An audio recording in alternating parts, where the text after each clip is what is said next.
सावन का महीना भगवान शिव को समर्पित है। ज्योतिषियों की माने तो सावन सोमवार के व्रत करके और सावन की शुभ कथा सुनकर जातक को भी सभी कष्टों से मुक्ति मिल सकती है। आइए सावन सोमवार के व्रत कथा के बारे में जानते हैं। किसी नगर में एक धनी व्यापारी रहता था। दूर दूर तक उसका व्यापार फैला हुआ था। नगर के सभी लोग उस व्यापारी का सम्मान करते थे। इतना सब कुछ संपन्न होने के बाद भी वह व्यापारी बहुत दुखी था, क्योंकि उसका कोई पुत्र नहीं था, जिस कारण अपने मृत्यु के पश्चात व्यापार के उत्तराधिकारी की चिंता उसे हमेशा सताती रहती थी। पुत्र प्राप्ति की इच्छा से व्यापारी प्रत्येक सोमवार भगवान शिव की व्रत पूजा किया करता था और शाम के समय शिव मंदिर में जाकर शिवजी के सामने घी का दीपक जलाया करता था।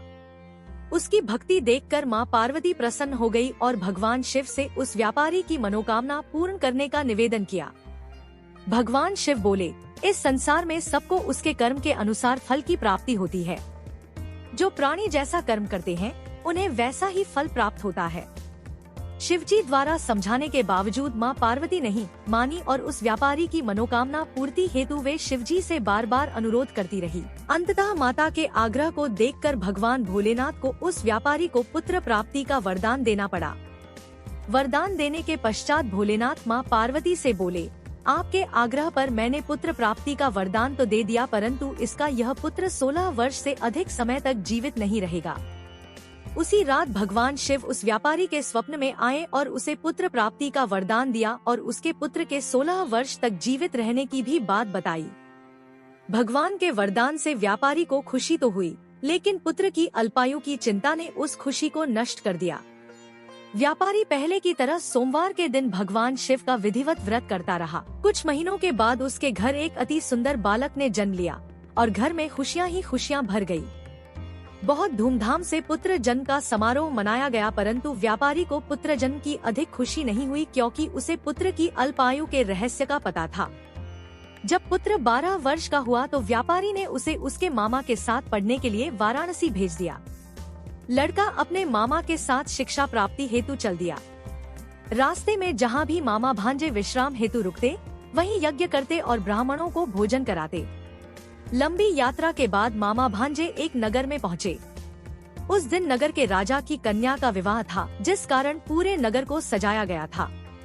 निश्चित समय पर बारात आ गई, लेकिन वर का पिता अपने बेटे के एक आंख से काने होने के कारण बहुत चिंतित था। उसे भय था कि इस बात का पता चलने पर कहीं राजा विवाह से इनकार न कर दे, इससे उसकी बदनामी भी होगी। जब वर के पिता ने व्यापारी के पुत्र को देखा तो उसके मस्तिष्क में एक विचार आया। उसने सोचा, क्यों न इस लड़के को दूल्हा बनाकर राजकुमारी से विवाह करा दूं। विवाह के बाद इसको धन देकर विदा कर दूंगा और राजकुमारी को अपने नगर ले जाऊंगा। वर के पिता ने लड़के के मामा से इस संबंध में बात की। मामा ने धन मिलने के लालच में वर के पिता की बात स्वीकार कर ली।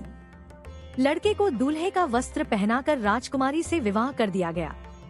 राजा ने बहुत सारा धन देकर राजकुमारी को विदा किया। शादी के बाद लड़का जब राजकुमारी से साथ लौट रहा था तो वह सच नहीं छिपा सका और उसने राजकुमारी के ओढ़नी पर लिख दिया, राजकुमारी, तुम्हारा विवाह मेरे साथ हुआ था। मैं तो वाराणसी पढ़ने के लिए जा रहा हूँ और अब तुम्हें जिस नवयुवक की पत्नी बनना पड़ेगा वह काना है। जब राजकुमारी ने अपनी ओढ़नी पर लिखा हुआ पढ़ा तो उसने काने लड़के के साथ जाने से इनकार कर दिया।